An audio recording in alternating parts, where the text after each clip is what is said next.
It's John is at the button. I It's the have.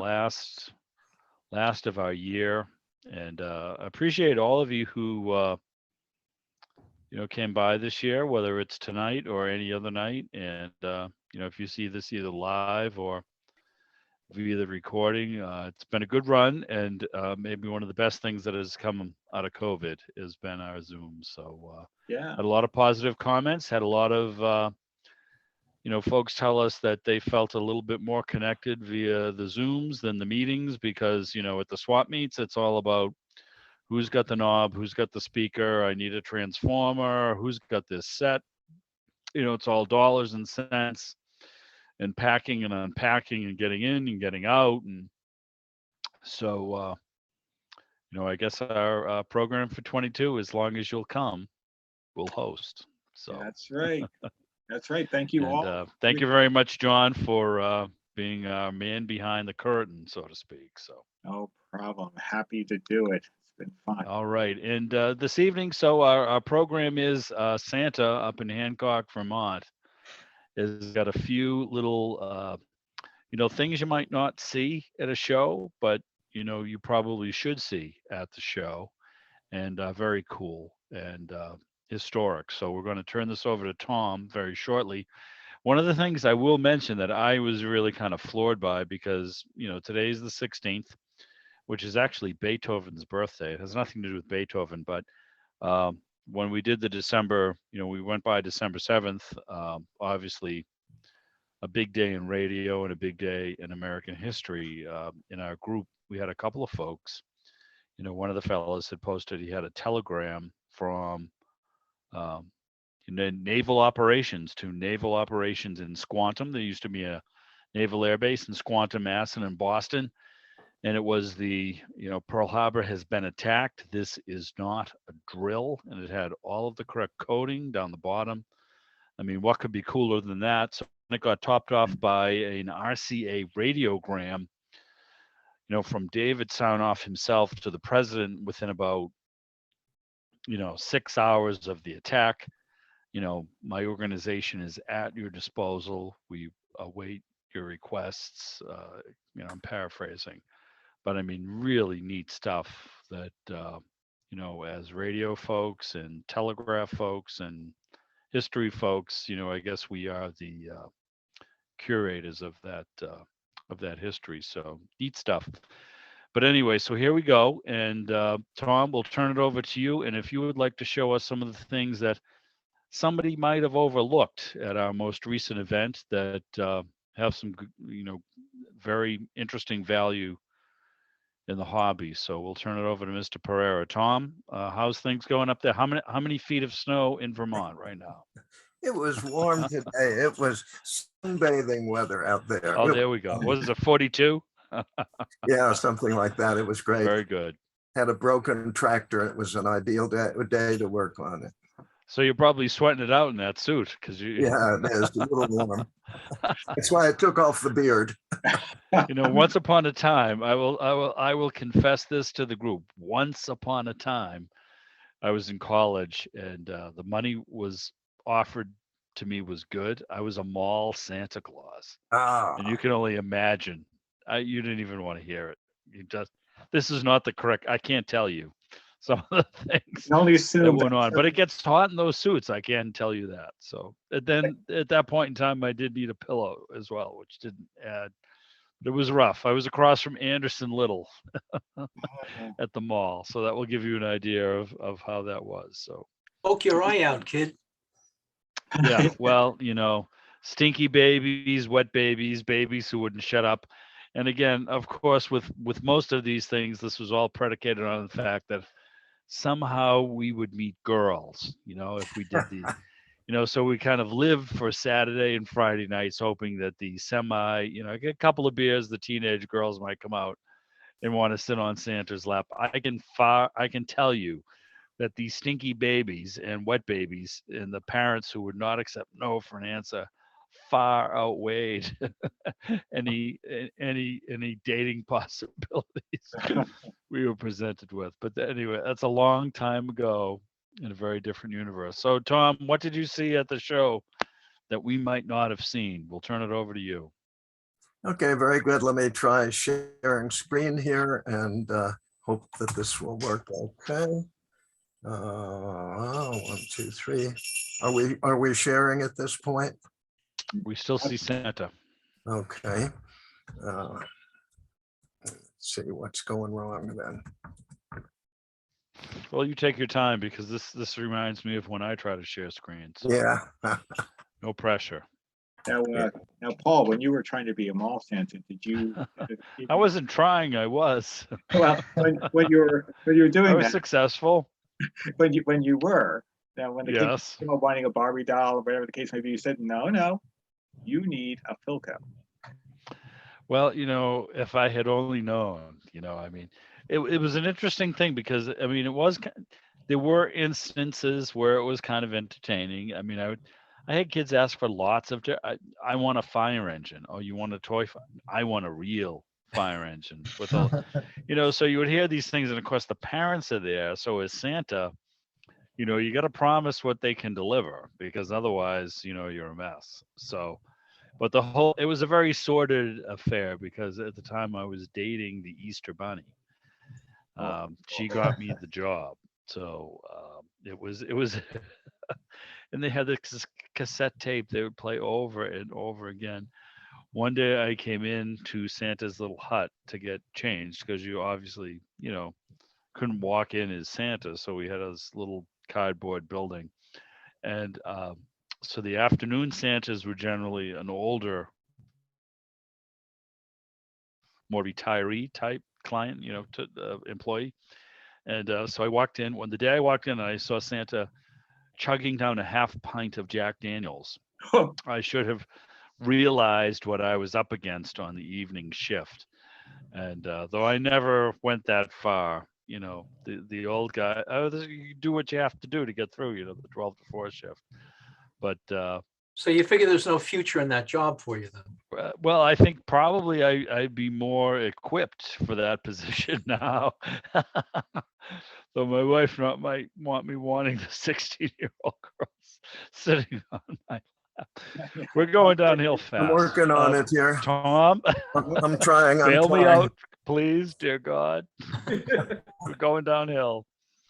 No, it was an experience, but I mean, it was interesting too because, that was kind of the period when, and I miss this because when I was a kid, we would go to Boston, you go to Filene's and Jordan's, and they had all types of I mean, probably Rich, much like, I've been to Macy's at Herald Square, the windows, and it's, you're 5 or 6 years old, and what could be cooler than that? And, then things kind of, gravitated away from the downtowns and into the malls. And I don't know. I mean, I thought it was fun, but, That's why I watch The Christmas Story with my daughter every year, no matter what. Yeah. Some of the, I was talking to a couple of people today about, what do you do for the holiday? Do you have a favorite radio station? Do you have a station that does, more Christmas? So we have, and I'm not quite sure where the guy is. I think he's down in Florida, but we used to have a radio station up here, WJIB FM. And it was a little bit of elevator music, and I've mentioned it before at the Zooms, but they'll be doing holiday music. And again, this is an online station. They started on the 24th at noon.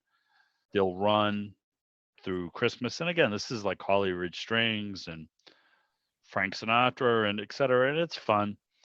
But, I have somewhere I have a Lionel Barrymore Christmas Carol CD.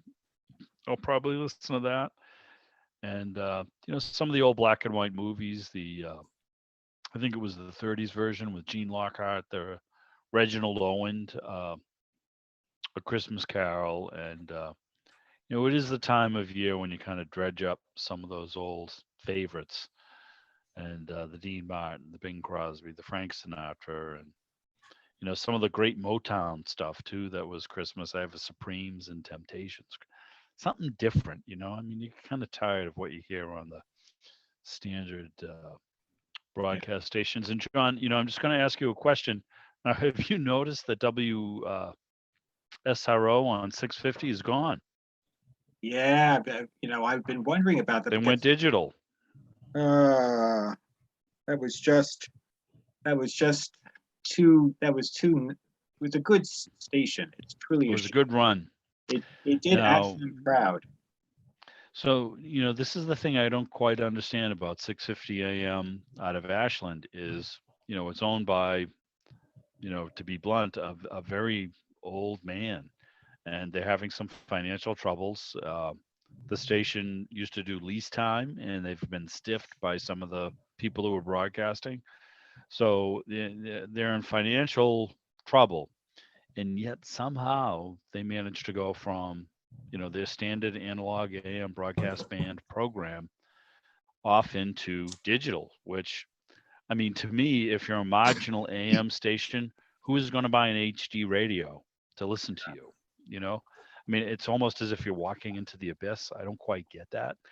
But they still have an FM translator, and you may hear, or you could probably Yeah, look up online what the frequency is. you, But uh, last year on Christmas, especially, I remember a little later in the day, things quieted down. They had a station, they had the 650 and they had a 1460, which was out of Hyde Park in Mass. And I put that on an old Silvertone. I mean, it was really a nice way to kind of end the day and, have a beverage and relax. And they did big band and big band Christmas. It was really very cool. So, but JIB on the web is mixing in their Christmas, and that's, again, the Holly Ridge strings and, sort of the elevator style Christmas music. But it's fun. If anybody has anything else that they like to listen to, let us know a little later on in the Yeah, Well, program here. I'll put in a plug for, even though it's like way too modern, the Sirius XM channel 71 has, they call it like their traditional Christmas, and you'll hear the Bing Oh. Crosbys Yeah. and Some good stuff. that's what we all the great old stuff. And that I rebroadcast it, around the house, and then tune it in on the old radios, and so I get Very the old nice, songs very on the nice. old radios, and it's just warm and wonderful. It is. There's some nice stuff online. There's tons of stuff too on. I looked at a couple of old time radio streams tonight, and there's good stuff. One of my favorites, and I don't know if anybody's familiar with this. I don't know if it was a suspense or an escape, but Raymond Burr did a very dark Christmas program where he plays a convicted, I think, killer who gets out of jail and goes to visit as Santa, this policeman who busted him with the idea of killing his I mean, it is about as dark as you can get, but you can imagine Burr with that voice. He pulls it off magnificently. I did this, I rebroadcast that on one of my radio shows a few years ago. And I mean, all of these different angles, there's the Dragnet, every old time radio program or establishment to, had their Christmas version. And so some of that stuff, it's all free, and it's neat. So Lionel Barrymore doing a Christmas Carol. I mean, how cool is that? So good stuff. Art Carney on the Twilight Zone is the Santa Claus, the drunk who plays Santa Claus, and on Christmas Eve, suddenly his magic bag actually pulls out what all the kids ask for on a Twilight Zone episode. Nice So stuff. Now, is that John, TV? go on to somebody else, and if I get Okay. something up on the screen, let me know, because I can't see it very well, and I don't know. It keeps saying that sharing has been, it is not working, so I'll just work on it a little bit while All right. You do your thing there, Tom, and we'll kind of do a round robin here.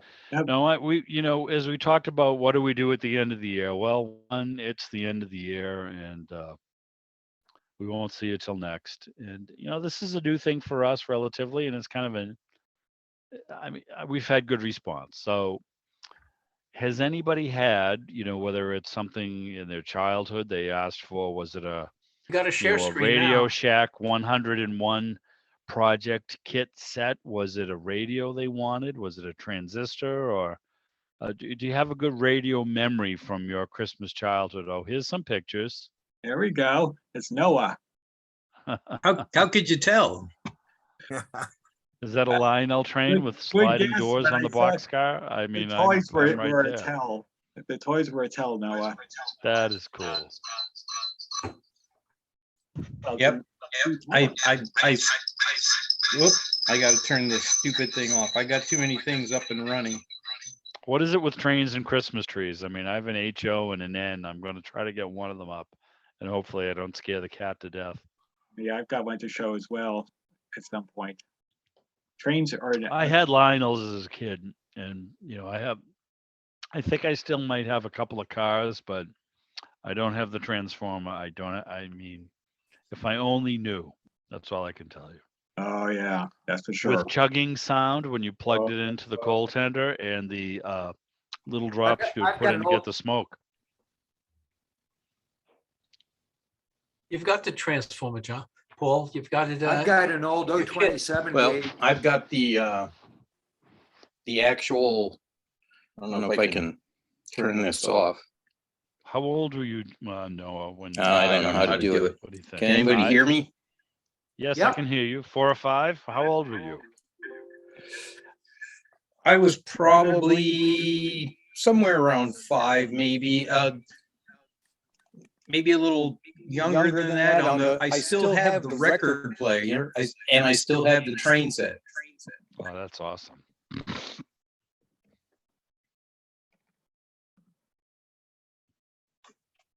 So Those tracks were very durable and the pieces were very big. So, and the other nice thing that I like that's different than the HO is it didn't matter, if you had those little connectors for the tracks, because the Lionels would just plug into each other. You had no sort of extraneous parts. They just go together and you were good to go. yeah, no, that's cool. Now what's Just don't touch that third rail. Yeah. Now, what's the top photo there, Noah? What's that? What's that top photo? What do you buy? You look like you're I buying. think it's a radio. Of That- some that- type. no, well, Is that an top- antenna. That top photo is an RCA 45 RPM record changer, the kind with the baby. built-in amplifier and speaker. Wow, That's me playing my early 45s on my record player.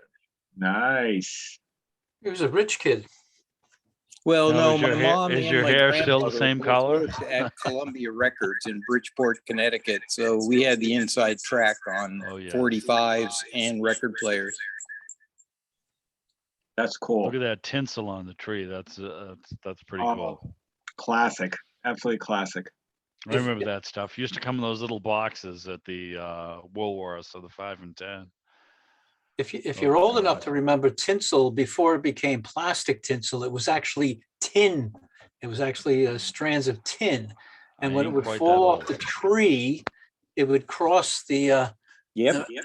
across get the that- tracks, and it would go on fire. You could get that red light on your ZW transformer to light up in a big way, and your little green light. We could would go cause some out. interference for that radio, right? Well, That's a beauty. yeah, that's cool. That is I cool. don't know how to get Thanks out for of sharing, where I Noah. am. Oh, I can do that. Do you want me to bump you out there, Noah? Yeah. There we go. That was cool. So who else has a Christmas memory or a purchase or a project or something else they want to go show?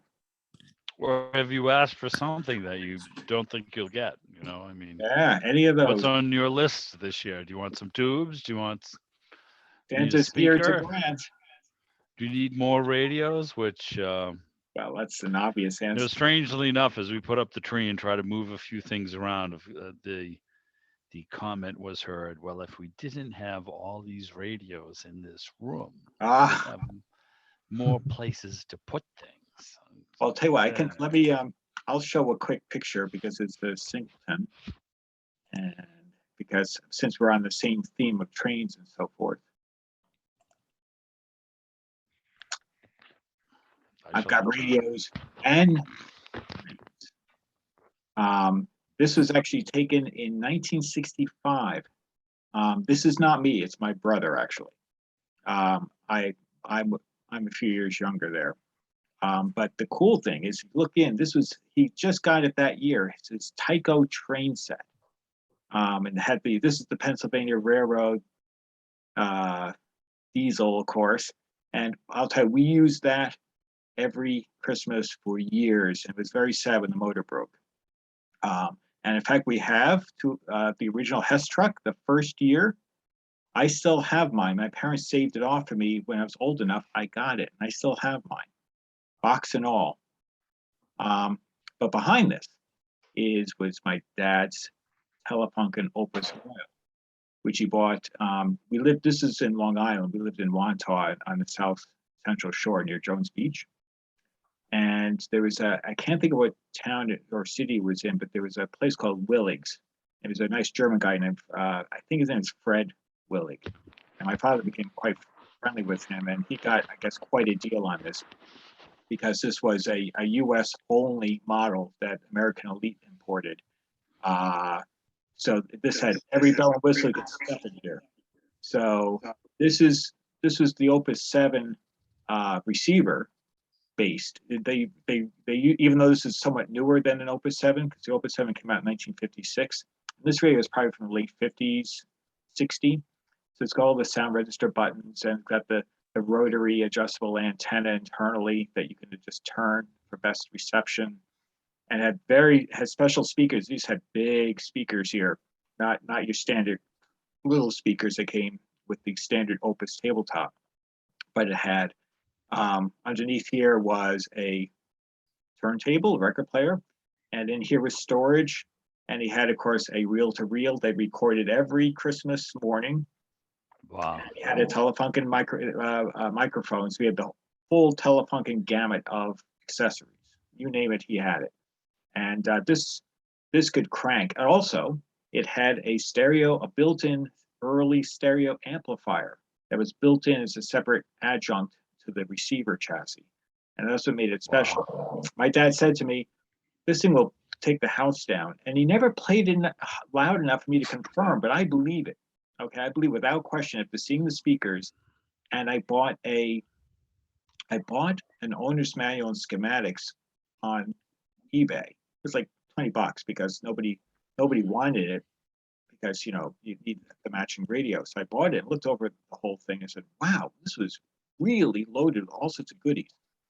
So it's unfortunate that my mother gave it away, and it's probably, it didn't go to me. I lobbied mildly to get it, and she goes, "No, she gave it to my older brother, and he gave it away to a friend, and that was that." And this was Philippine mahogany wood, so I've never seen another Opus with this wood or finish, and because the picture didn't scan that well, because I scanned off a slide, but this is more of a yellowish color. And with the black contrast, it was really quite sharp. That's a big baby, though. Look at that thing. That's a monster. That's about 4 feet. Yeah, this thing is, and this thing was built to last. But it was part of the family for all those years. I just wish that Cool. that I owned it. That I wouldn't mind Santa dropping off. What about that Tyco train? Do you still have that Tyco? You're kidding? Oh, we played with that all the time. And we got another caboose later, and we got a tanker later. So we got a Shell tanker. I don't know what it is. And my Something brother, about him. older, had all built into the track, all these towns. He put up buildings. He lit them up. We had cars. We had the whole gamut. It was a lot of fun, and I will truly miss that as my childhood.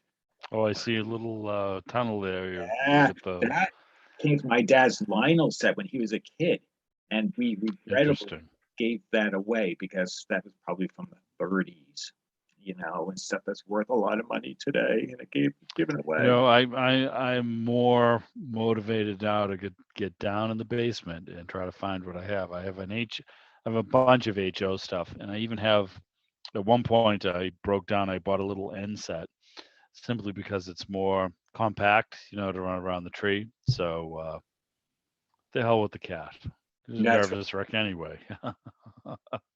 What difference does it make? Well, thank you, John. Those are very neat memories there. Anybody else have his Howard? What do you got?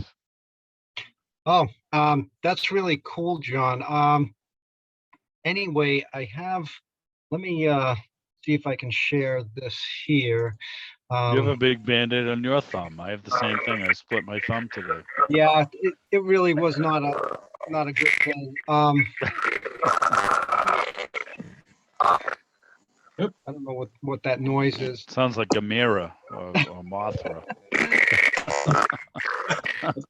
That's scary.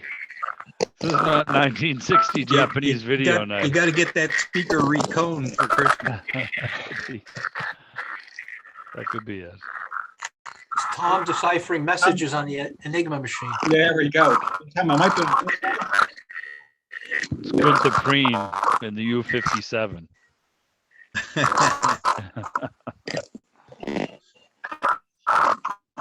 Hey, Tom.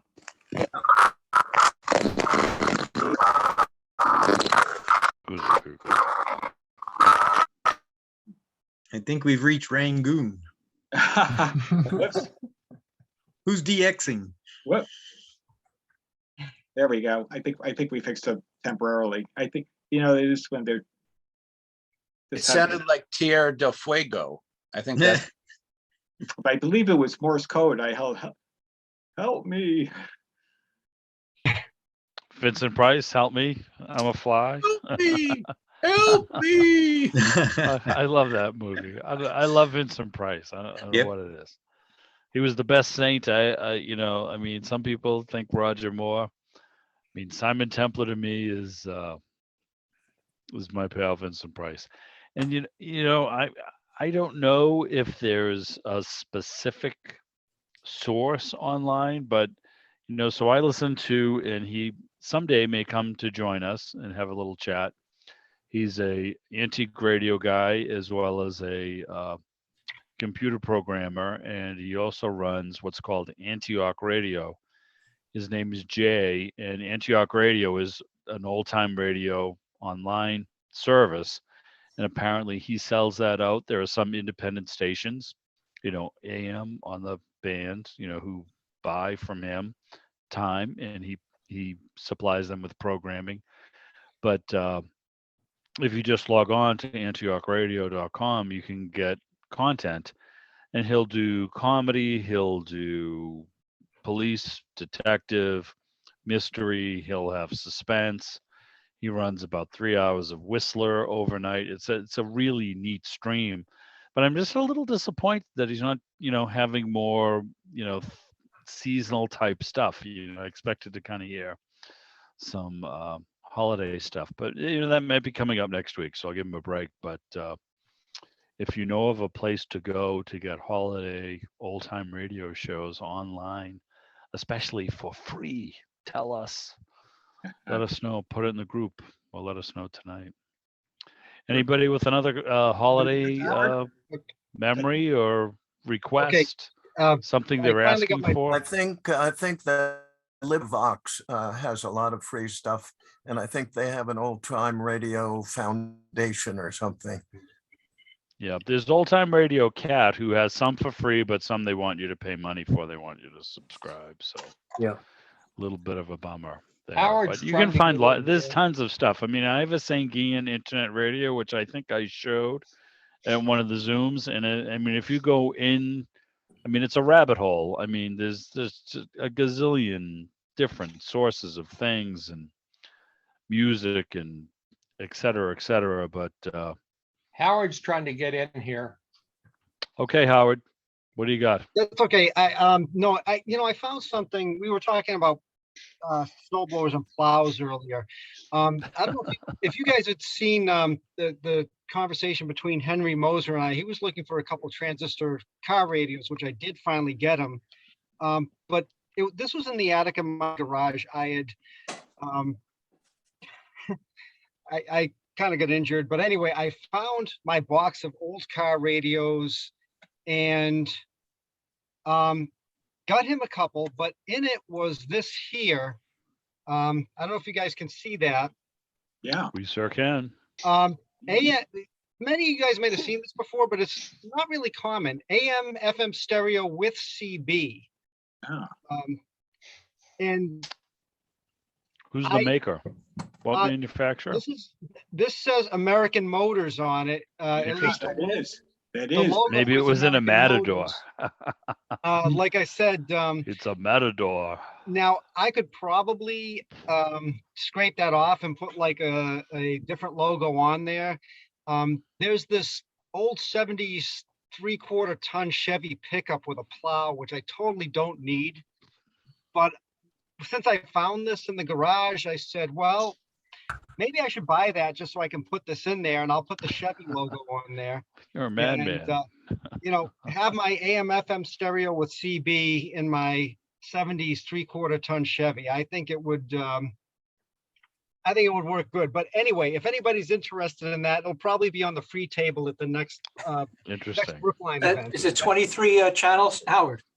You know what? That I don't know. I didn't power it up. Well, how old do you think it is? That's probably early mid 70s, I would say.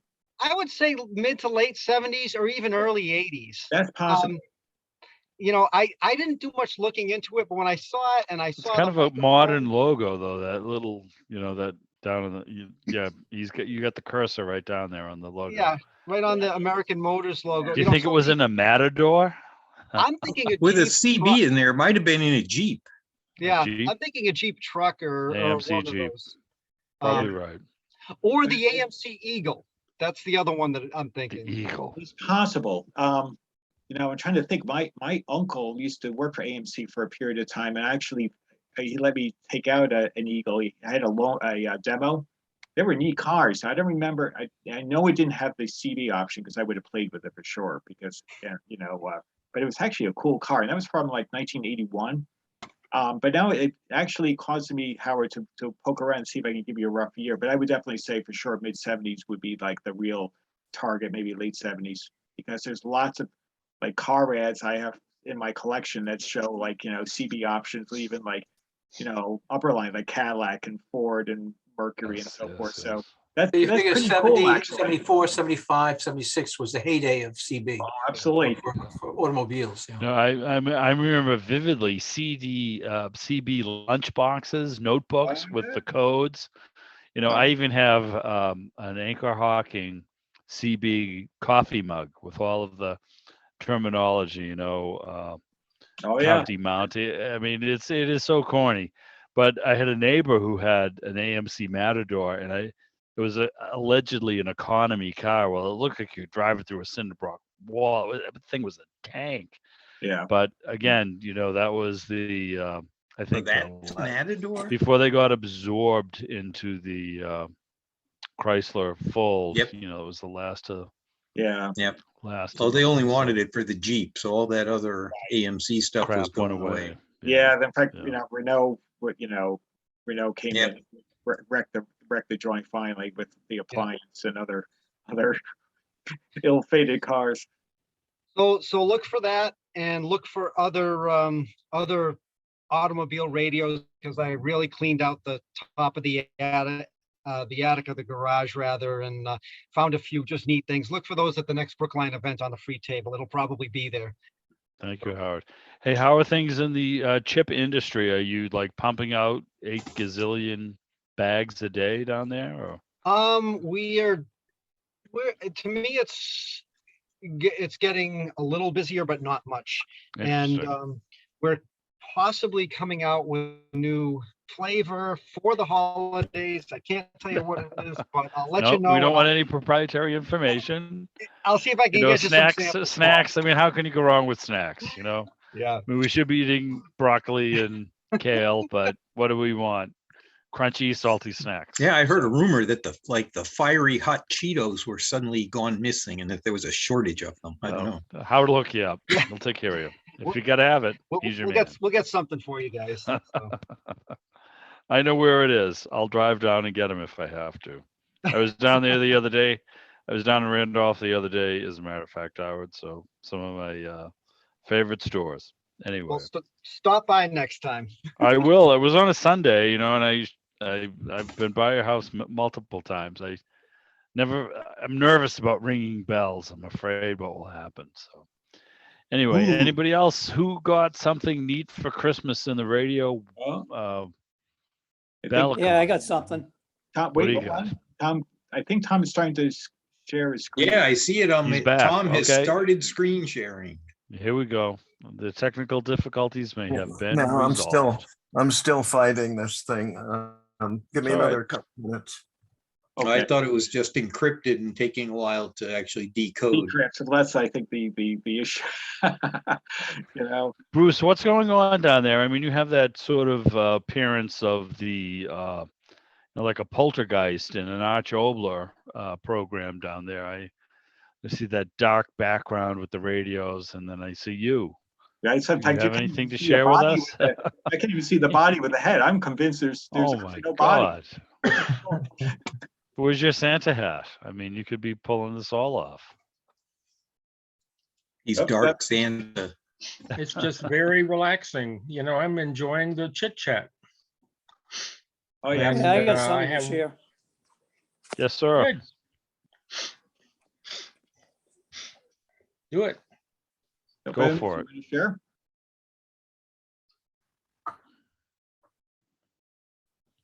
If you hear a scream, I have an aggressive, angry cat who has just come up. She never seems to be, she just can't get enough of biting my feet or my fingers. So, hear a scream. So let's see. Who did we need If your to? I fingers saw crossed. an apparent conversation here. Where did it go? I'm going through the gallery. It might have been me. I think it was. Right. I'm trying to run it on an XP machine. Ooh. Hey. There we go. Yay! Maybe this is going to work. Let's hope. All right, Tom. Here we go. Okay, so here we are at the show, and the guy on the left is Bruce. I don't know whether many of you know him, but he Bruce runs a Mager. company in New York City called Waves. And Yes, they yes, have the a Magers. fabulous display of equipment he's been collecting for 500 years, I would say. He usually brings extraordinary stuff, but I'm not going to focus on his stuff. I'm going to focus Nice cattle and Emerson there, huh? on the guy on the right, who is Roger Boudinot, and he's in the blue shirt. I assume you can see this because I can see it. Okay. Yes, Yep. we can. Yes. Let's see. Some of the, yeah, no, it's not changing. Oh dear. Ooh. Now it is. Oh, there we go. Okay. So it's an XP machine. It's very slow. Roger collects all sorts of really esoteric stuff. This is an extraordinarily rare table fan. And just watching him undo his boxes is a fascinating experience. Let me see if I can go to the next one. That I never saw. That is so There neat. he goes. And he just sort of quietly takes the paper off these things, and wonderful, extraordinary things come out. Are we still coming through okay? Yeah. Yes. Yes. Look at that speaker. Was that Lady Liberty on the speaker there? Here's Roger again showing off his table fan, but that's not the only thing that he has on display. This is a extremely early typewriter. And I wonder, did any of you notice that? And you've got to really poke around his stuff, but it's absolutely wonderful. It's a manual typewriter, and you move that little thing across the top to type with it. And he also specializes in very early meters and extraordinary, very early fans. If you look in the upper corner in the center here, you'll see that the motor on this fan is an open frame motor, and it's very, very rare and unusual. So it's not the kind of things that most of you would be looking for, but it has extraordinary appeal to collectors of antique instruments. This, however, come on, you can do it. This is a really extraordinary piece. And I wonder if any of you noticed it. It is a rotating magnet in the middle of the thing. And it has two little pointers that dip into one little pointer in the middle there that dips into a pool of mercury. And this is known as a Faraday motor. And this is the very first type of electric motor before they could actually get electric motors to do anything useful. This thing will spin when you put an electric voltage on the two contacts that you see up at the top. And it caused a lot of beard scratching. In the old days, people who studied this stuff were not scientists, but they were philosophers. And they'd sit there and wonder how this thing worked. And right to the right of it, in the glass case that you can see there, is an even more extraordinary piece of history. This goes back to the 1700s, and this is another Faraday motor. The magnet is the red thing in the middle, and there are two pools of mercury that you see here. And of course, no mercury in the pools because we would have been caught by the gods of taking care of noxious substances. Yes, the environmental police. Clearly, he has it in this glass case because it is so extraordinarily unusual and valuable. And let me tell you about the history of this machine. That's me back in 1982. And on my table to the right, along with a great many scientific instruments, is this very machine that we were just looking at. And you can see that back in 1982, I would bring a large display to AWA, and there was also an extraordinary antique instrument meet. And you can see I have two human skeletons there, pretty ghoulish, I must say, a lot of telegraph keys. And this Faraday motor is in that display. And we take a look at another of my displays at a scientific instrument show. Again, the Faraday motor is on display. And here is one more scientific instrument show that I did with a lot of old stuff, and the Faraday motor is on display there. At this show, I sold the Faraday motor for $7,700. Yowza. Went to a man named John Williams, who was a collector of esoteric things like this. And apparently Roger bought it from John Williams. Sorry, 1820s is what it dates to. Faraday and all of his research. Let me see if I can get rid of the pictures over on the side here a little bit. Move that over. No, can't. Okay. Anyway, so there it is. And a little note on Faraday. He loved magnetism, and he did a lot of work with magnetism, and he studied it. He learned how to dump iron filings on magnets and visualize the magnetic field. And let's see if I can go back to this one. This is his first practical motor. And in this device, the glass jar that you see in front of you is full of mercury.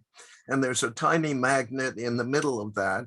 And when you put a voltage on the top wire hanging into the mercury and a wire in the bottom of the jar, the wire goes around and around and around.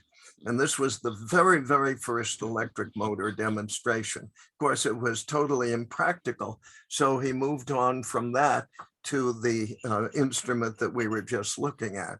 Meanwhile, hundreds and hundreds, thousands maybe of kids found the Faraday motor in Boy Electrician and built their own Faraday motor and watched the little wire going around and around and around. So it's a very, very historic instrument. And on the left, you see it when I owned it in 1982. And on the right, you see it. It was just blew my mind to see this thing sitting on the table in 2021. I sold it in 82 for $7,700. And Roger, as you can see, had a price tag of $7,500. So it only lost $200 in about 40 years or so. And anyway, I thought you would be interested in seeing that little device and knowing what it was in case you had just walked by. I had the good fortune, you could see me sitting down in the background and talking to John, who was standing in front of me, but I had the very good fortune of having the sort of adjoining back-to-back booth with all this interesting stuff. So I spent more time at the show looking over my shoulder at the great stuff that was behind me than at the junk I was trying to sell. It was great stuff. That's great.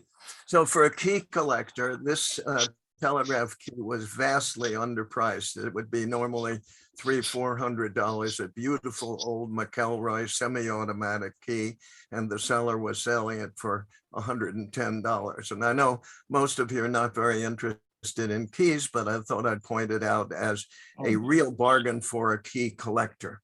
With that, we're going to move on to the really important stuff. Can you see this diagram okay? Yeah. Yep. It's Spark a gap, Hertz, yep. Hertz, the early Hertz radio system. And as you know, Hertz invented this device and demonstrated that if you have a spark transmitter, which is what you see on the left, and it makes a spark, somehow mystically that spark will appear over a distance of air between two metal balls that are simply hooked to each other. And so this was the very, very first demonstration of wireless transmission of information. The information wasn't very useful because the receiver simply sparked, and that was not a very useful thing to do. So it wasn't long before Marconi came along and decided to come up with something more practical, and that was the coherer. And if you look on the left here, you'll see the coherer, which is a little glass tube filled with filings, metal filings. And he discovered that the coherer, he really wasn't the first person to discover it, but put this to use and discovered that the coherer, when a voltage is applied across it, will suddenly become a short circuit. So he made this radio system, and you see the aerial up at the top, and it goes directly to the coherer, and the coherer goes down to ground. So the coherer is simply ready to pick up any radio signal that the antenna picks up and suddenly become a dead short circuit when it does. And when it does become a dead short circuit, it activates the circuit that you see to the right, which has a battery and a relay, a pony relay, or just a coil, so that when the coherer coheres, it pulls the metal armature of the relay to the left.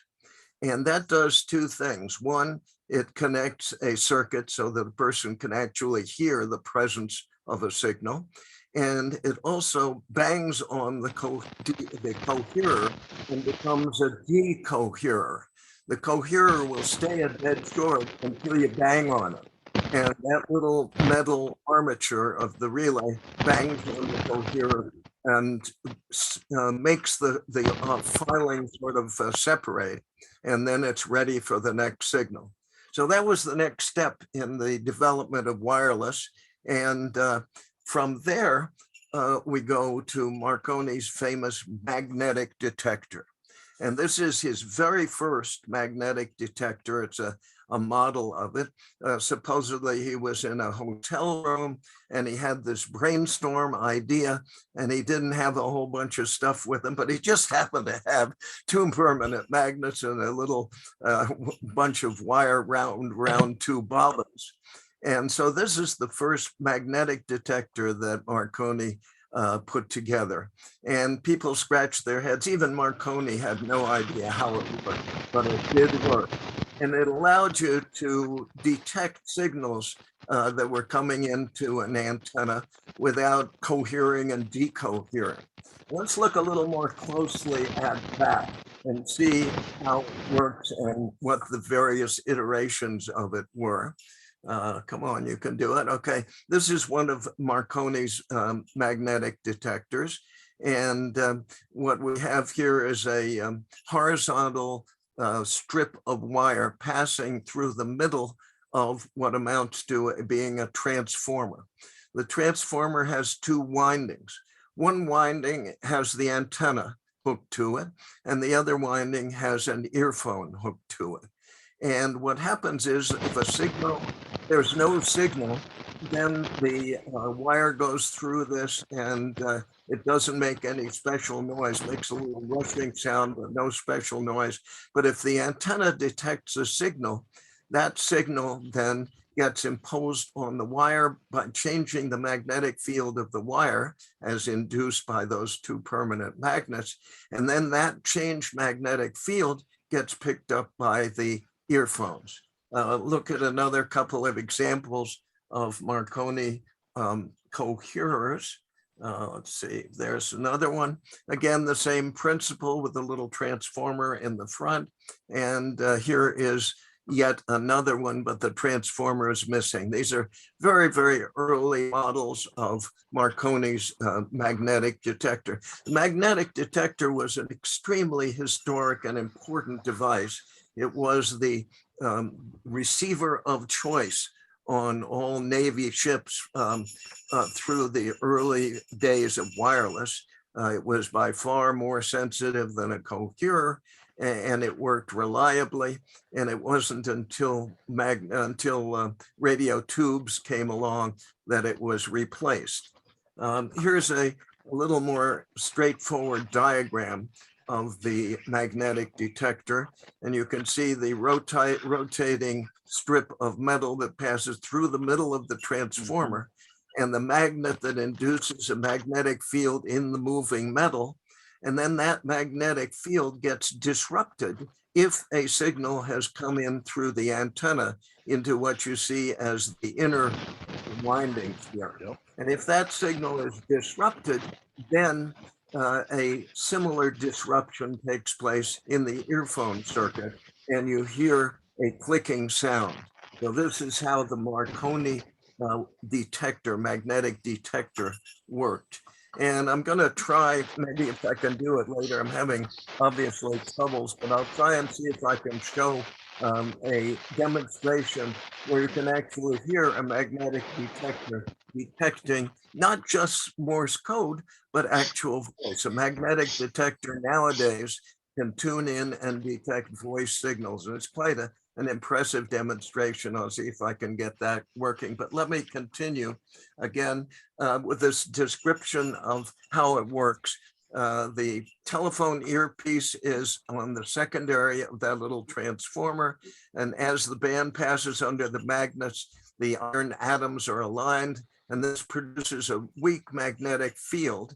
So if there's no RF present, the field is unchanged, and there's no change in the current produced in the secondary winding, meaning the telephone. However, if there is an RF pulse, it's present at the antenna, passed to the primary coil, produces a change in the magnetic field in the moving wire, which changes the magnetic field on the secondary, and you hear a sound in the receiver. Marconi never really evolved his machine beyond the traveling wire. Only much later did people come up with the idea of you don't need a wire, all you need is a rotating magnet. And the only known example of a rotating Marconi magnetic detector is this one, and it's on display in the British Science Museum. And perhaps you can see how it works. You move the knob at the top by hand, it rotates the magnet, and the signal coming in through the antenna goes through one of the coils and the earphone in the other. And it acts essentially as an effective coupling between the antenna and the earphone. The crazy guy who shows up at all these shows with Enigma machines actually had a Marconi magnetic detector sitting on his table for a mere $7,700. That sounds like a familiar price. It seems to be. That's your special price. Number, except for Enigma machines, which get a little bit pricey.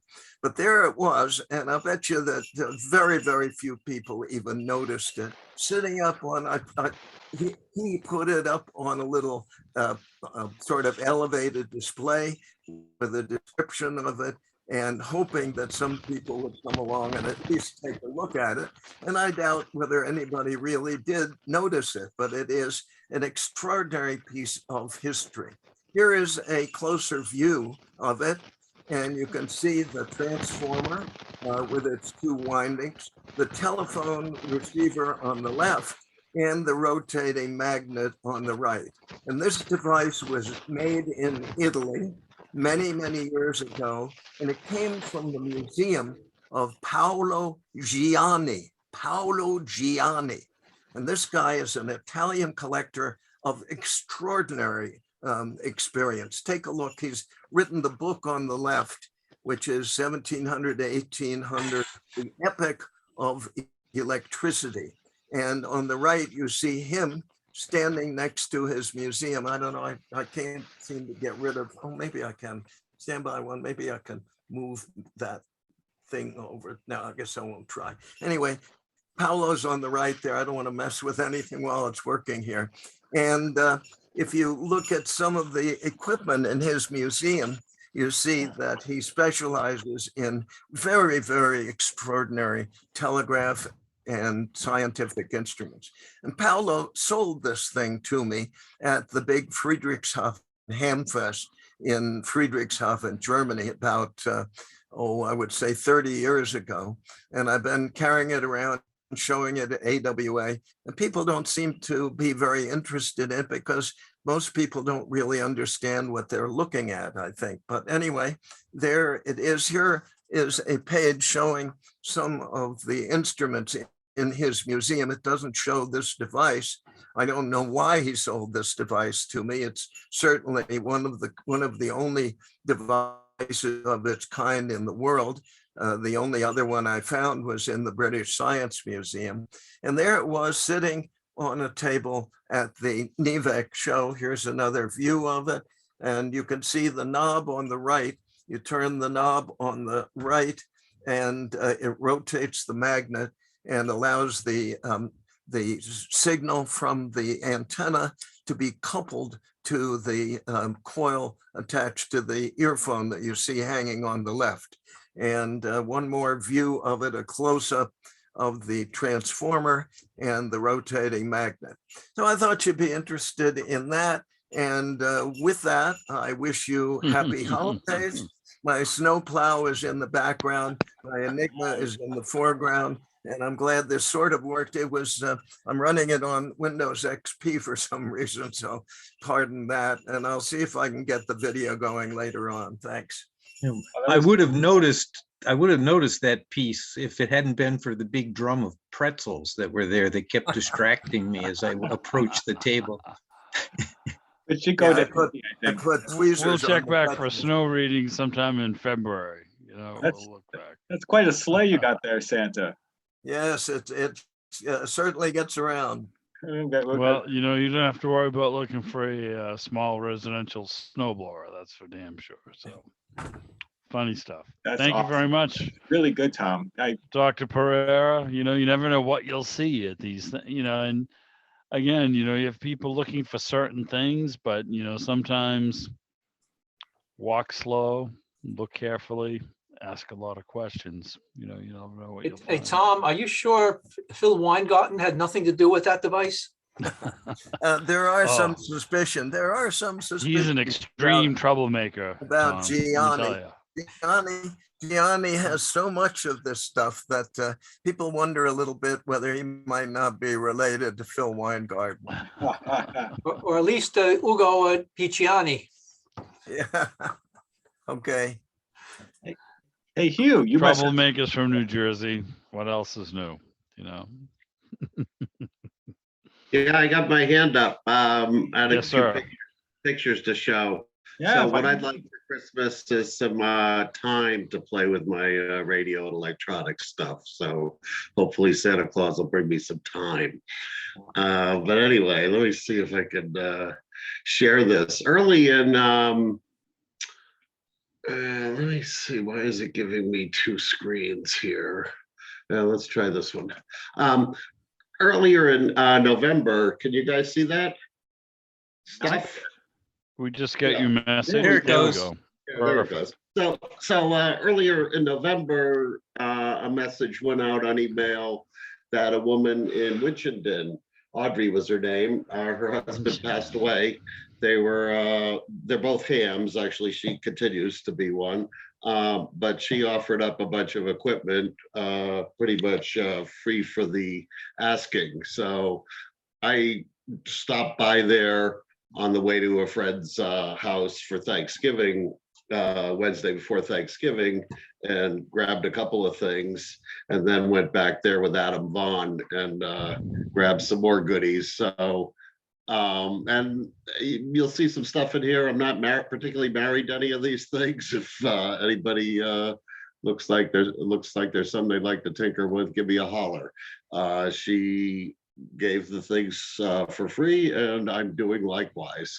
Some of them I'll be keeping, but or at least for a little while till I decide I don't have any time to play with them. But in this picture, there's a few oscilloscopes she had. There's a box of parts and some random tube gizmos, and also this 500 series Tektronix little box that has signal generator, impulse generator, some power supply, I think. So I grabbed those there. A Tektronix scope card. Can't have too many of those. Box of test leads. Maybe go with some of those oscilloscopes. And to add to the several boxes of test leads that look like that in my basement already. This is a transceiver, and you folks probably know a lot more about this stuff than I do. Yeah, but I figured in case of nuclear war, I ought to have something I could transmit and receive with. So I grabbed this. There's a couple of other boxes that go with it, speaker and some kind of a tuning gizmo.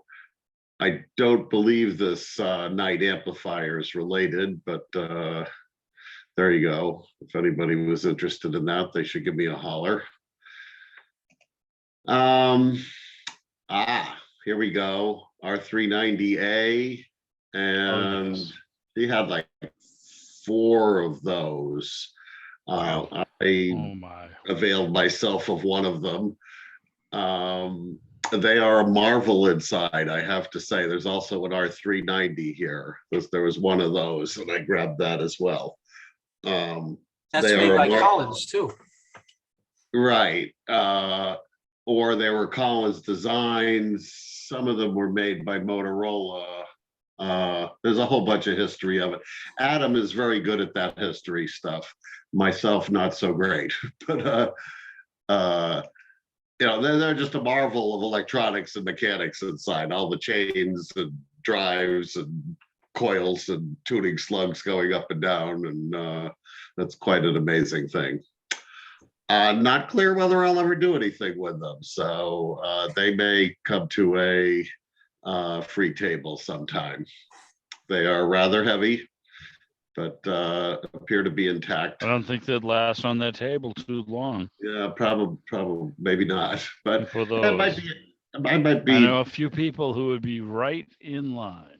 Right in line. Well, she has a few more of them. There'll be a picture coming up here.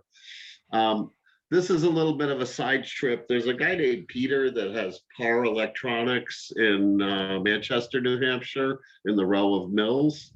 And I picked up these 2 synthesizers from him.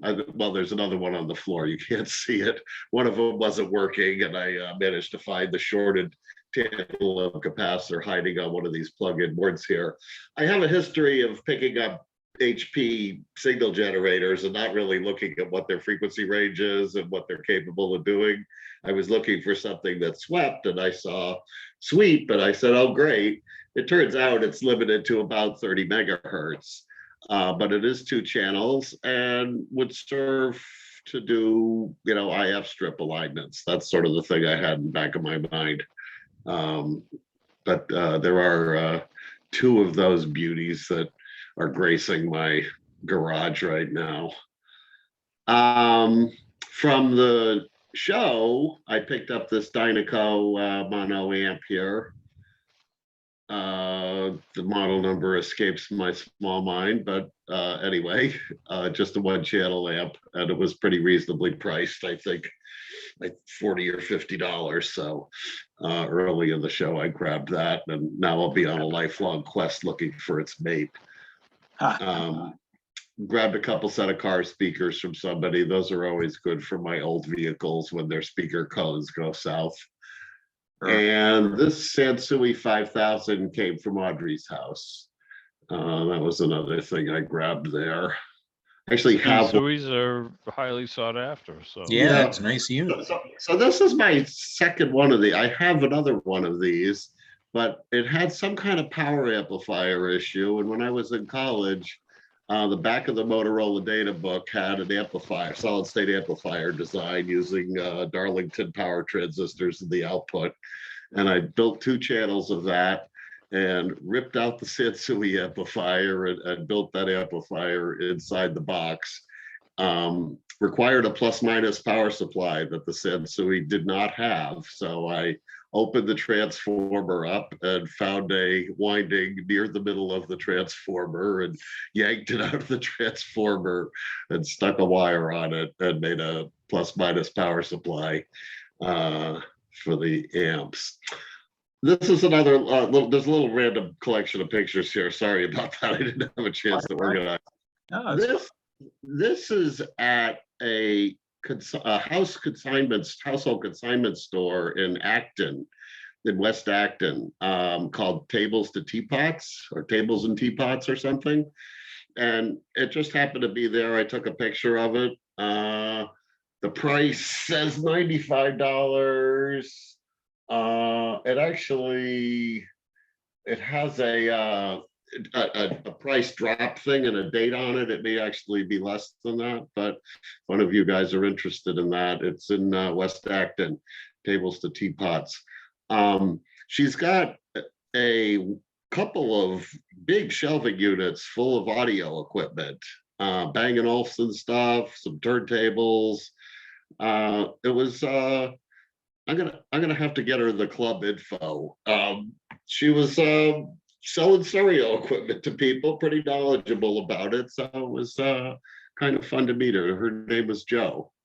So she's got a whole There's pile. the 1L6 in there. She may realize that the price of the tube is about half of what she's asking. Oh, really? Okay. Yeah, I didn't look at the back. So there we go. If that's the case, maybe I'll drop over there and see if it's still there. Cosmetically, it looks pretty good. You know, the case doesn't need much work. So right. I don't know if this model has the 1L6, Paul. There we maybe go. a different An early breed. model. Yeah, I think this one does. If it's actually, there's a Loctile tube early Loctile tube version that looks very much like this. But if it's a miniature tube version, it definitely has the 1L6. Because I'm I trying got to expand the screen to see that little note, and I can't do it on my computer. Yeah, just a second. Knobs are good though. I mean, it's look at that dial glass. That's clear. It's Are you nice. looking for, there's the price. beauty. So 12. Head on down to Acton, Mass. 12/23/21. After that, it's $71. That's the price drop. Come on down. So come on down. Yeah. Anyway, nice lady and a whole bunch of equipment in there. There's a really cool sort of Art Deco Bang & Olufsen system with these tower speakers, but I'm currently swimming in speakers.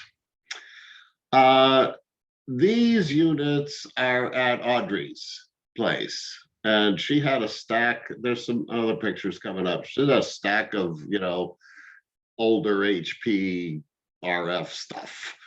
I don't know a heck of a lot about it. There's another picture of the 500 series tech box. So these are some pictures of the shop. I believe these 2 radios are the ones I grabbed. There's the case for the one on the bench. He was obviously thinking about diving into it. That's the scope cart, one of the scopes I got. Here's another picture. This is some of that stack of equipment I was talking about. There's a Dixie tube DVM and who knows what here. And Her number is in the, history of the, whoops, I didn't mean to do that. This is the button I meant to push. Here's a couple of more 390As. And some kind of a military, tape recorder here. These things I left, I don't know if they're still there. So if anyone wants her phone number, let me know and I could give it to you and give her a holler and see if she's still got the stuff. Let's see. Oh, now I get into some random things. This is a Russian stereo amplifier I have in my basement that came out of a Russian and European food store. Apparently some factory in Russia that was making missiles decided to have a foray into consumer electronics. Here's the speaker, one of the two speakers that goes with it. Wow. So the Konstantin Chernenko version. Right. So here's some Yuri more. Andropov approved. Yeah. This is in the basement of an antique warehouse in Scranton, Pennsylvania. They have hundreds, well, I don't know, tens anyway, of some collectors' Nagra tape decks, which were popular with singers and performers. Why don't they bring it all to Kutztown? I mean, they're right down. This is a reel to reel. So this company, it's called Old Good Things. They have branches in the big cities, and the central stuff is there in Scranton. And this is the basement of the Apple record production warehouse where Beatles records used to be pressed. And it's many stories, just filled with all kinds of architectural salvage. And I've spent a couple of days going up and down. And one day I said, well, there was a 10-inch or 7-inch TAC deck there. And I said, well, if it was 10-inch, I might be interested in it. And she said, oh, well, you'll have to come to the basement. I go down to the basement, this fantastic collection of stuff that, who could absorb. Some of the nicer decks were picked up by some other collector. She had a couple of beautiful 10-inch, those horizontal Pioneer reel-to-reels with a big gold brushed aluminum. And if I'm overdoing my time, somebody give me a kick in the butt and I'll get out of here. We're doing all right. Cool stuff. Yeah. Here's another cool. This is the radar station on Long Island, just near Montauk Point. It was out there fishing. Oh, cool. And we went on there's a park there, and it's obviously defunct. The pieces of antenna are succumbing to the elements here, but no pun intended. Right, there we go. And this is a friend, 94-year-old friend, lives in Lexington. His name is Dick Berwin. He was one of the founders of Analog Devices and has just a huge history of electronics design in his library. It's actually behind the door of this twin woofer door frame here on the right. This is the basement of his house. Looks like he's got a Chemex there of some type. This is the basement of his house. He has 5 channels of this. These are the 3 channels across the front of the room, and then there's 2 in the back. Had at one time 23 phase linear 400s driving this thing. And he loves to have hi-fi nights. They go down there and have shrimp cocktail and strawberry daiquiris, virgin or with rum, as you choose. And he has got all kinds of recorded music. Very nice. There are a couple of more pictures of him. This is my garage. I have a vision of taking all those curve tracers and making one tube curve tracer from them one day. This is very random. This is England at the Computer Museum next to at part of Bletchley Park. There's a communication room there. That was the Lend-Lease. Look at all that Lend-Lease. Yeah. What's that? Look at all that Lend-Lease equipment. Yeah. There's more AR-88s there than there are in the States. Yeah, there we go. So this is from Churchill, the British government's command center in London. This was the radio room in there, redo of it. Speaking of Mercury, I just grabbed these two pictures. This is from a museum in Barcelona. Miró was the artist, and he made this Mercury Fountain in honor of a town in Spain where all the mercury was mined. So back before it was a top 6 substance, they had this fountain going in a room and out in the open, and it was part of the World's Fair. Presently, it's running next to the big uranium display. Yeah, I don't know if this video will play or not. Let's try it. This is actually the fountain running in the museum. It's all enclosed in glass.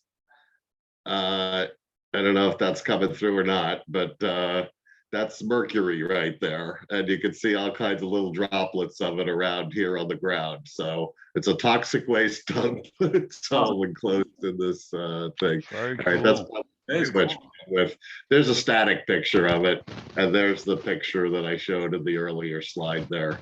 But there's a mercury thing that came up. This is Audio Classics out in upstate.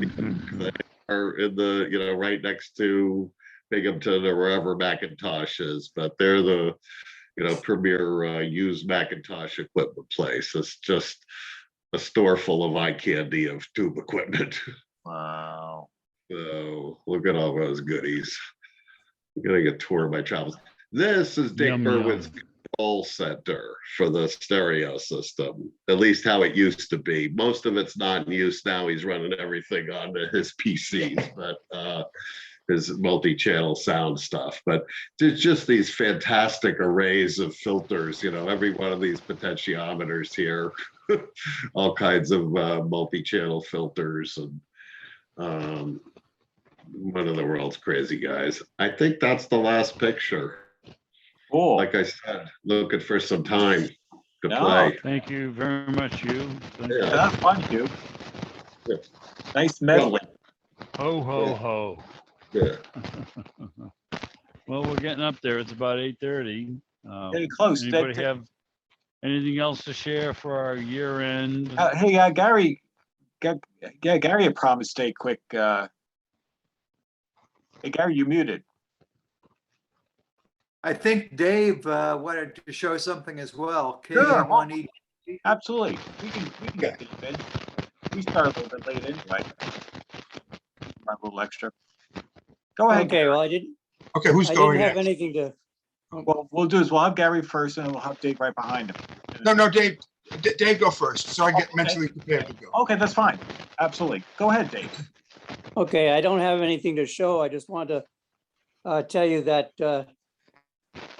gee whiz, probably around 1959 or so, I got one of those Remco crystal radios for Christmas. The ones that had the slide tuner that, and a little headphone, one-piece headphone. And the biggest problem with those things is that the wires were steel and they break. They're very thin. And they were fragile and they'd break. But I did get to use that. I used the bed spring for a antenna and put the headphone underneath the pillow, and it did work. And it was a lot safer than the Arvin metal radio that I recall being on the orange crate nightstand. But that would have been prior to 1960, because in 1960, I was able to get a bedroom separate from my younger brother. For 10 years, we had shared a bedroom, and then my sister got married, and that led up an extra bedroom, and I moved into there. And I do not have that Remco radio. I sold that to somebody quite a while back, a guy in Rochester, New York, along with a couple other Remco things. That had the one that was the Well, they called it a radio broadcaster. It had a speaker and it came with a microphone. And it had one transistor amplifier. That was its big deal, but it was still a crystal set. And all that stuff is gone. And one other thing I did get, I think probably 1960 for Christmas, was I got a Marx metal train set. And I still have that. Oh, So that one, that is still here. It's not set up. It's in a box, but I still have the Marx trains. I still have And one that of those is- too, Dave. I still Yeah. have one of those too, yeah. Yep. Yeah, and I picked up other pieces in thrift stores and yard sales and stuff, which are mostly plastic, but the original set was all tin. Makes it kind of neat. And that is what I have to impart. Oh, that was great, Dave. Good stories there. Merry Christmas to all. Yeah, Merry Christmas. Merry Christmas. All right, Gary. You Okay, ready? okay, I got a screen share because I do have, it's like a PowerPoint presentation. Sure. And I hope I get this done right. No problem. Take your time. Right there. There it is. I think I do slideshow. Yes, you and- could do that. And start from, there it is, and start from the beginning. There you go. Nice. Okay. Now, this is I have two very early Clegg transmitters. These both predate the Clegg Zeus, Clegg Zeus transmitter, Clegg intercept receiver. They came out like December '61. Anyway, this is the earlier of the two transmitters. It's a Clegg 62T10 Climaster VHF, and it covered. It came out about 1956. Now from the ad here that I got. This is from CQ magazine in June of '56, and it covers actually 10 and 11, 6 and 2 meter, and had used a well. I can let's see. How do I go to the next one? That one. That's my transmitter right there. It's rack mount. It's about the size of a Collins 32V, and what Ed Clegg envisioned this as being was he wanted to make basically like a 32V equivalent for VHF. So he considered this transmitter to be, a transmitter like at that quality level and that power level. It ran about 100 watts out. It used a nice final tube, 4X150A, which requires forced air cooling through this. It has a lot of fins and has 807 pair of 807s for modulator. And he called it 3-band 160 watt AM 200 watt CW transmitter. Now this would fit in a rack cabinet the size of it's 10.5 inches high and probably 13 inches deep would hold it. I just took this one picture of it.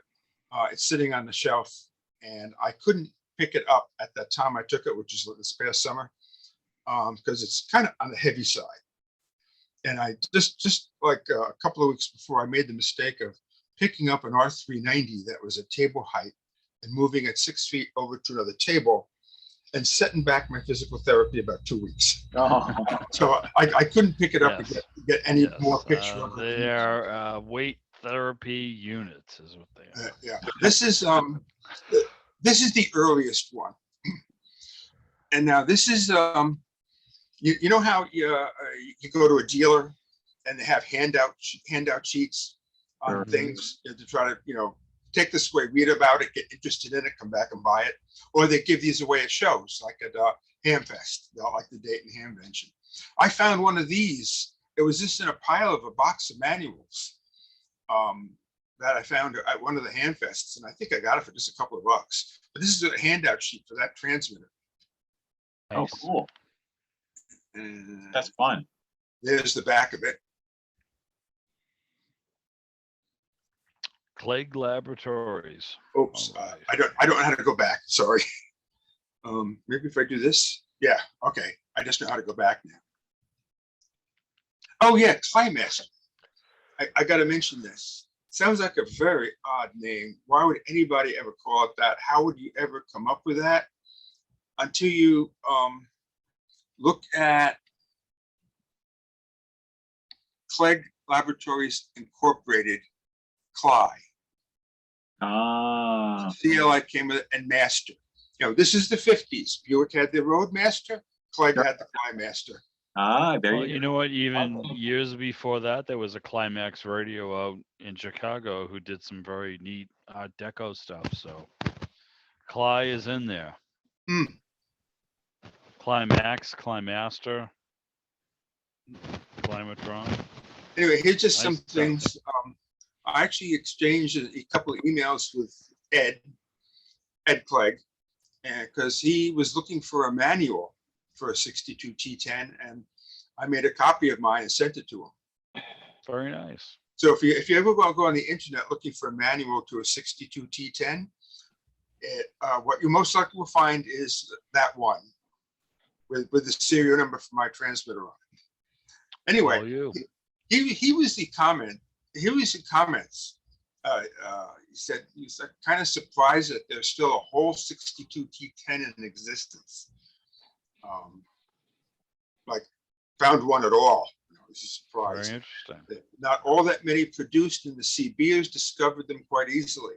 Now, this was made back in the day when 11 meters was still a handband, and it covered 11 and 10. So it was like, I shouldn't hate to use this term, CB ready. But it was.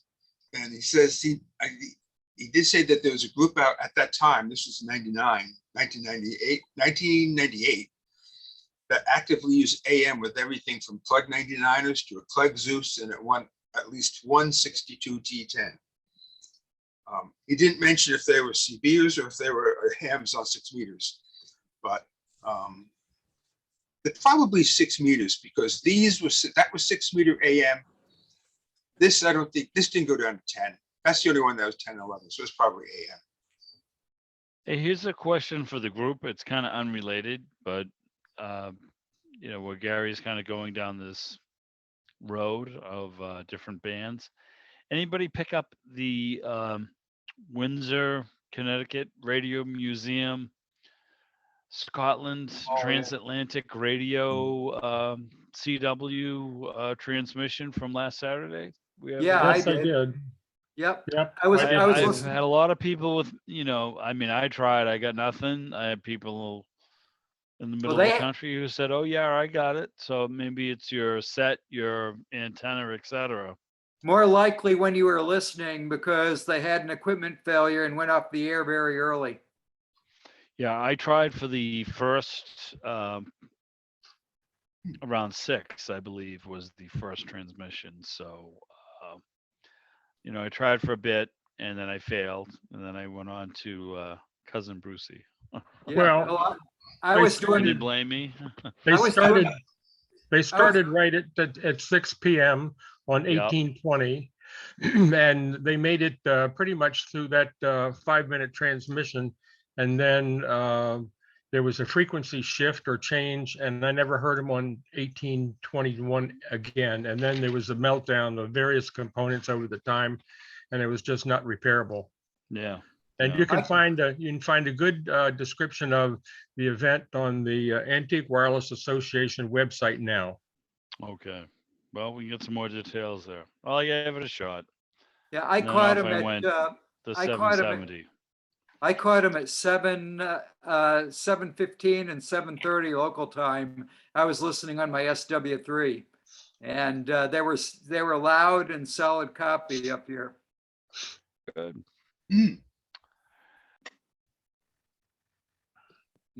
Okay, well, I have a little bit more here. Sure. The one I took a picture of, that's serial number, and I purchased that at the Rochester, New York Ham Fest, I think in May That's when they have it. 89, I think. I happened to just be seeing it as I was leaving, and it had Clegg on it, so I had to have it. And at this time, boat anchors weren't going for any kind of money at all. Like, it was like 50, 60 bucks or something. I paid him for it. Okay. And then I have a second one that was given to me by K2HZN. He was going to restore it, but then he decided he probably lost a little bit of interest in doing that.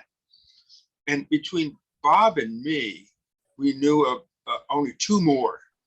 One was an eBay listing from 2001. We don't know the serial number on that. He found it. He made a screenshot of it. And another one was in an electric radio article, April 2009 by K7AK. Yeah, we don't know the serial number. But those are the only four that he and I were aware of. And those are the only four that I've even ever seen, heard about, saw a picture of, or anything. So Ed Clegg was right. They didn't make too many. And now here,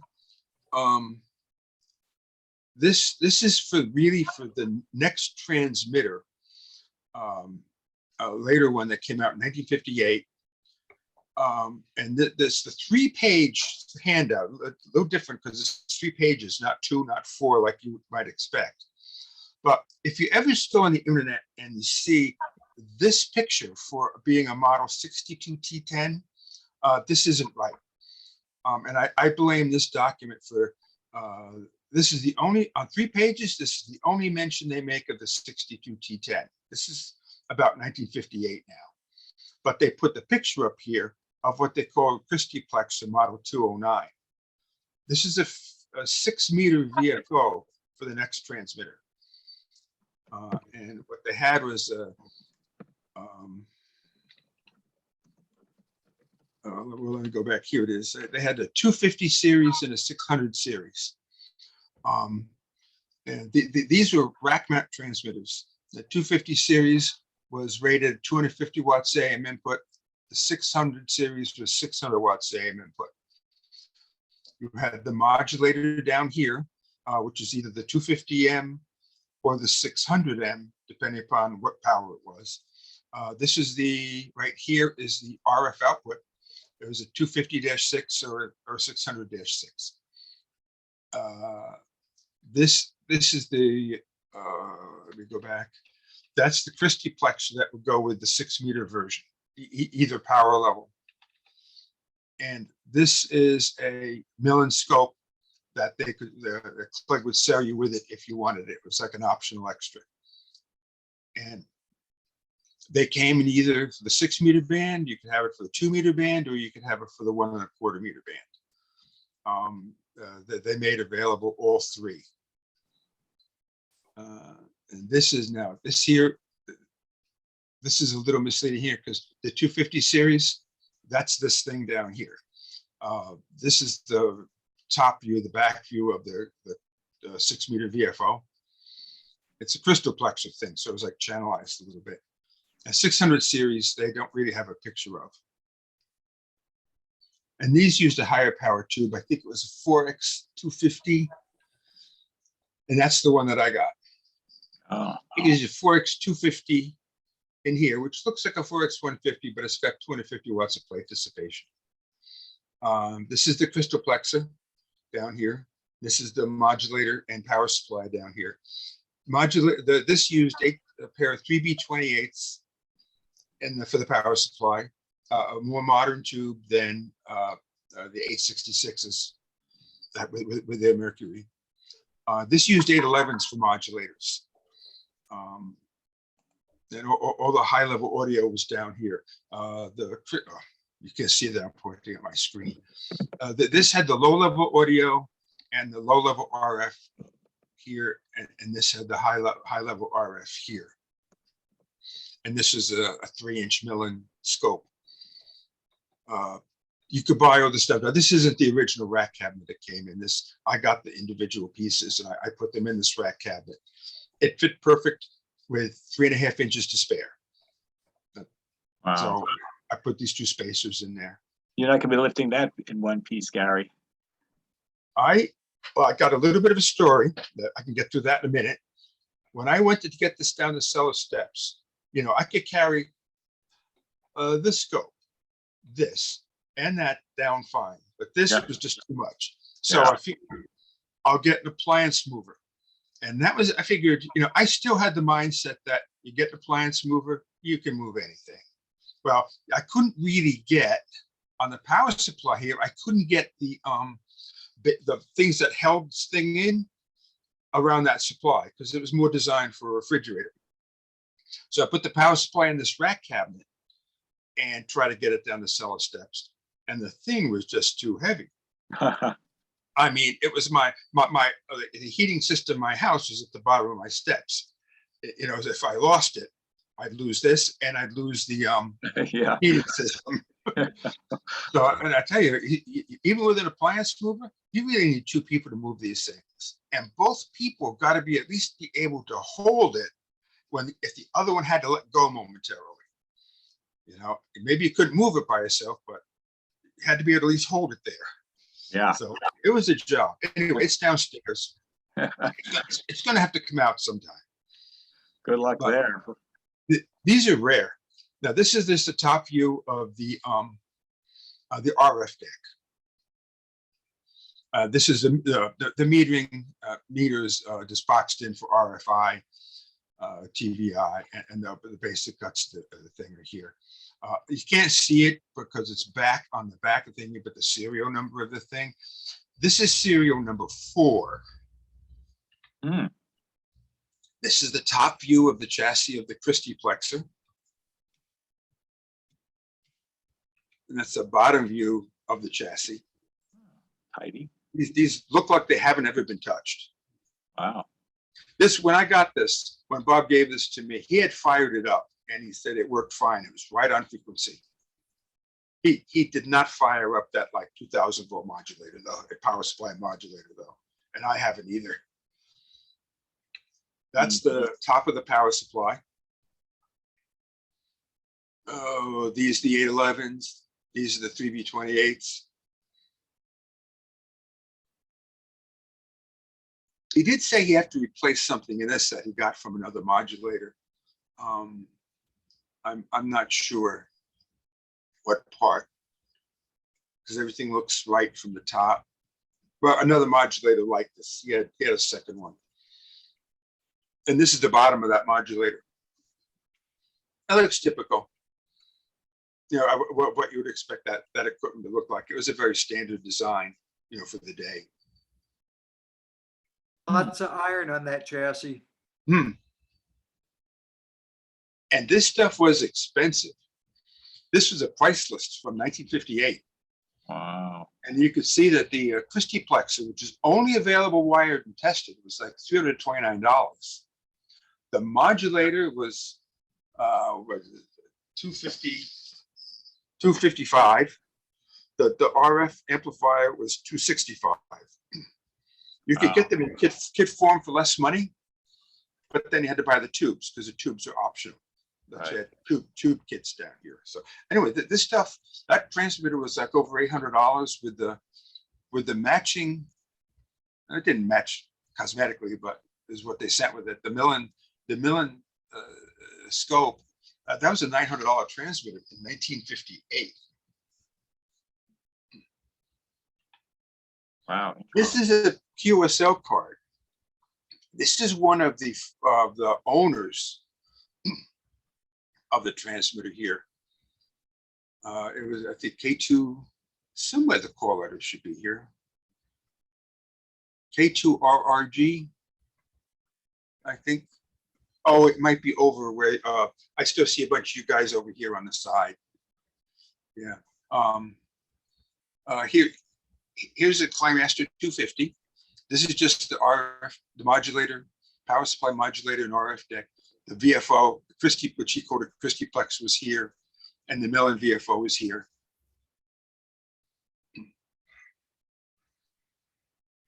This guy, K2RG, RGG, I'll have it on the next page. He had serial, I think he had serial number 2. And this is an ad. Okay, maybe another page. The ad for 58. They were still building the Climaster 62T10. Here's the Christie Plexer VFO. No, sorry. This is a Christie Plexer VFO. And this is the RF deck. They didn't put the modulator in here. This looks like it's from QST.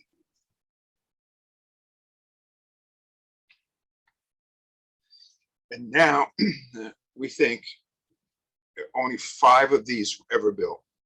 Even though they are advertised in the National Ham publication, they didn't really sell. They were expensive. And they're basically dedicated to just the one band. Now, the 5 that were built, they were all just 250 series. They were the 6-meter version. The one I have is the serial number 4, which is paper label on the back of the RF deck. And I got it from Bob. Between 2 emails. Now, these were, Ed Clegg sent an email over the Clegg email list to a W4 asking some questions about his transmitters. And the other email, I just conglomerated the information, was from Frank Grosso, K2MLB, and he sent an email over that Clegg list to Eugene Rippin. Eugene Rippin was a guy who did one of the books on ham transmitters, anthology on ham transmitters. He was looking for information on it. And from what Ed and Frank said, Ed had the original up here. He had the original prototype. So he would have had serial number 1 if they were putting numbers on all of them. Where'd my pointer go? There it is. Then he said the next guy to get it, and this is the guy in the QSL card, K2RRG, Bob. Worthy of mention, he said Bob made the first New Jersey to Hawaii contact on 6 meters, back in the 50s. Didn't say if he did it with the Clegg or not. Probably he did. The other 2 guys who owned it was this guy, Frank, K2MLB, and Tom, W2UK. Now, Ed said in '99 that the only one he knew of that was still around was the one owned by Frank Grosso, K2MLB. And he knew that W2UK still had his when he passed away a few years before. That would have been mid-90s. Frank Grosso in about 2010, he's the one that said the only one he knew was his. He still had it right to the end. And he passed away around 2010. He said that only 5 were made. Ed Clegg said, yeah, that was about how many were made, 5 or 6 or so. He didn't know the exact numbers anymore. The 5th one was Frank said, it probably never sold to a ham, and the last known was at the factory for upgrade and prototype use.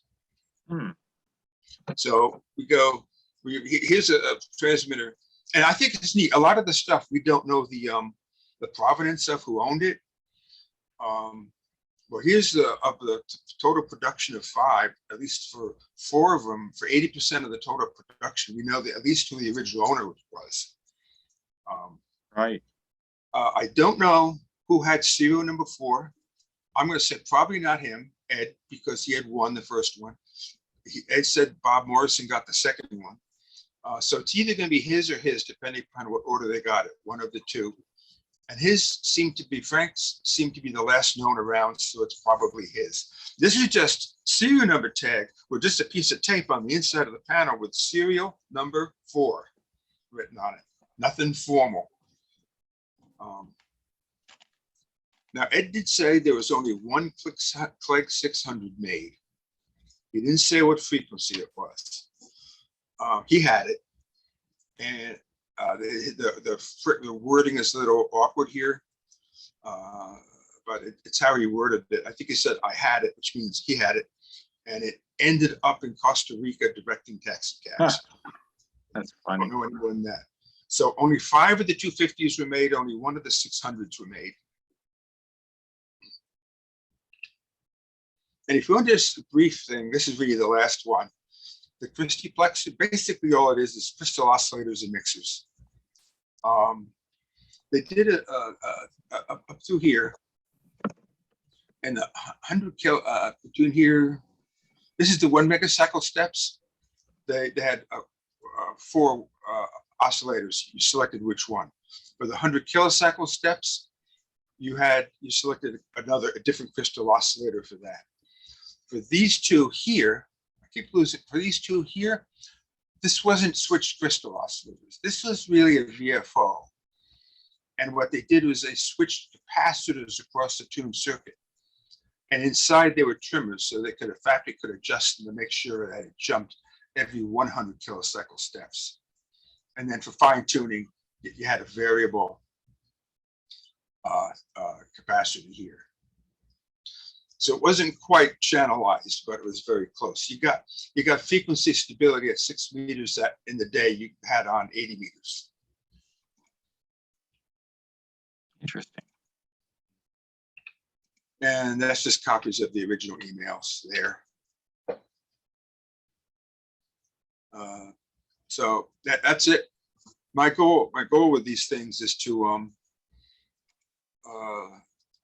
I have documentation on it. I have some, the large drawings, C and D size wiring diagrams for the thing.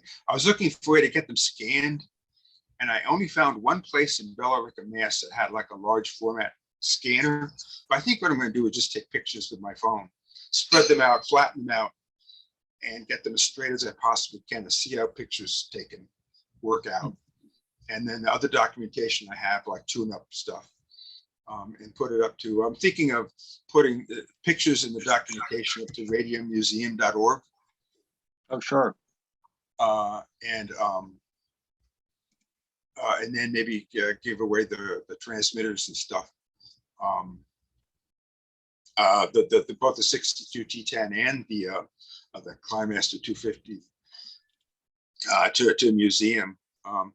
AWA comes to mind, but I want to get the documentation out there first, because with the AWA,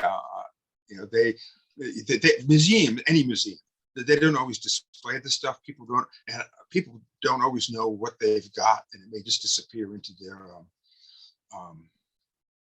what's their backup room of where they got a ton of stuff.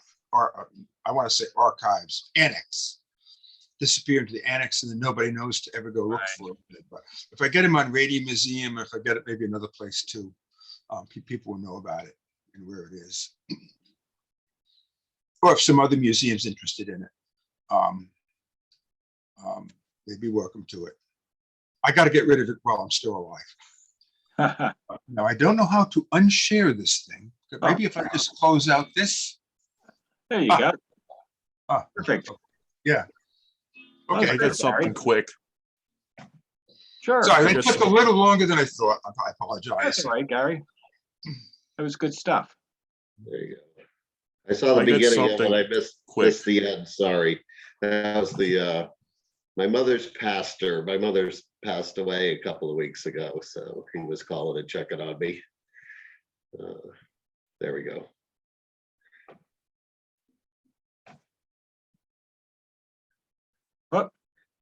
Well, I got something quick. Sure, go ahead, Len. All right.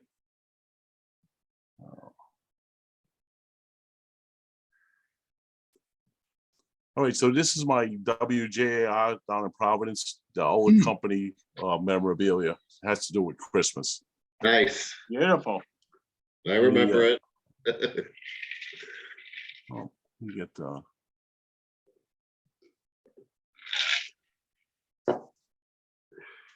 there we go. So I guess they sent these out to customers. It's like a greeting card every year. Oh, that's cool. And this is actually the outlet down here with the antenna on top. That's fun. Here's another one.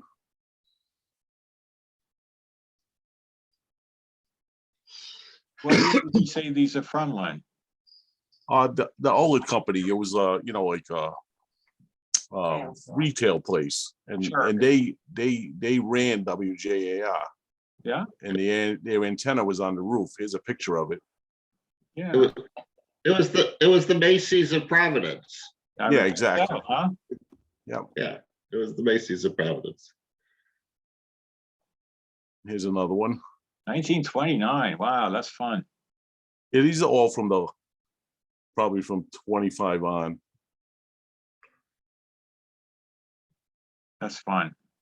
I like this era. All right, so then they also at the outlet, they had this thing called the Outlet Happy Land where the kids could go look at stuff, and this is one of their books they used to pass out at that Happy Land every year.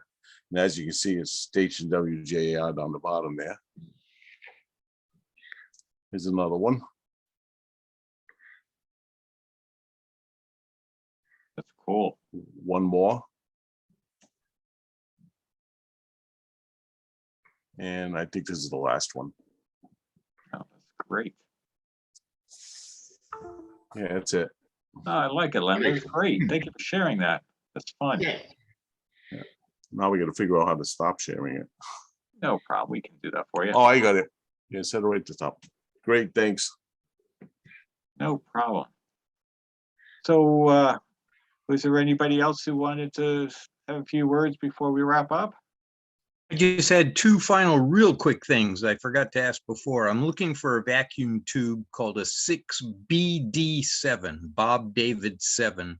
And for those German radio guys, the equivalent is an EBC 81.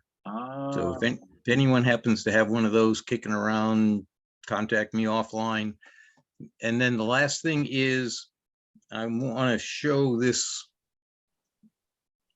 little spool of very small insulated copper wire. Please don't ask me the gauge. I have no idea, but it does have a number.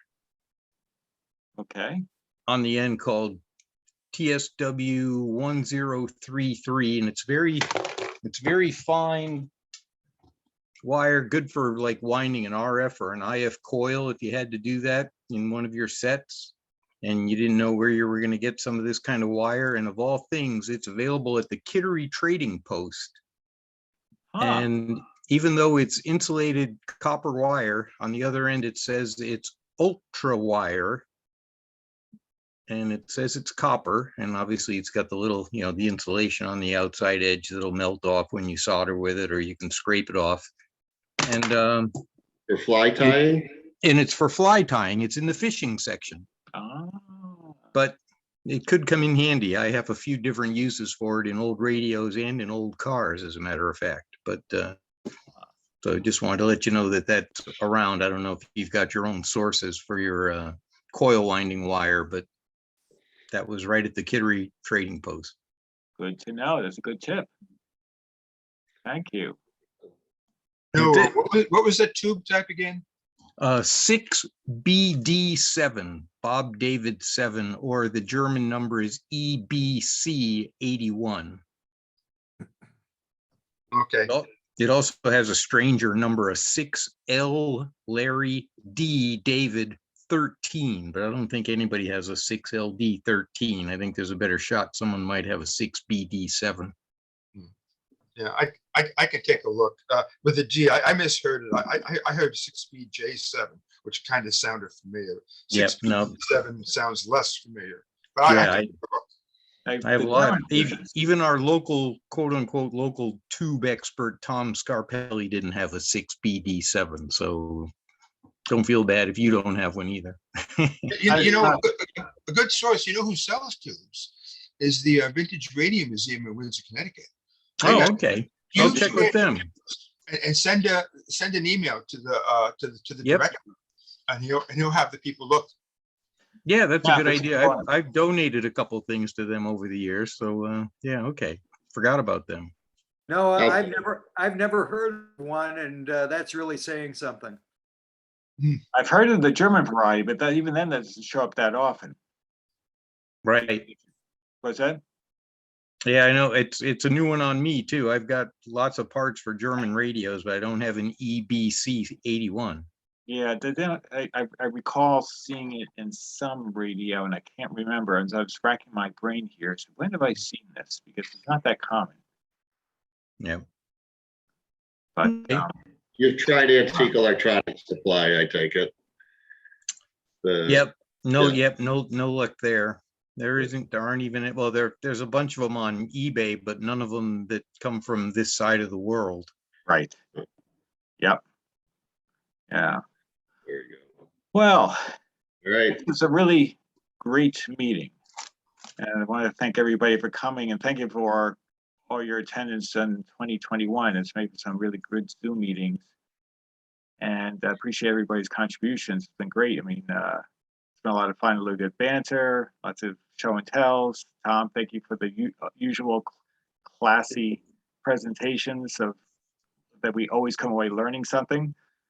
So thank you. I feel regret how I managed, because I remember seeing it, why I didn't take a photo of your early unit is beyond me. So I'm glad you showed it. But anyway, wanted to thank everybody. A final Merry Christmas toast, and wish you all a great Merry Christmas and happy 2022. And the next Zoom meeting, I suppose, will be right around, I think tentatively January 6th. We'll have to figure out what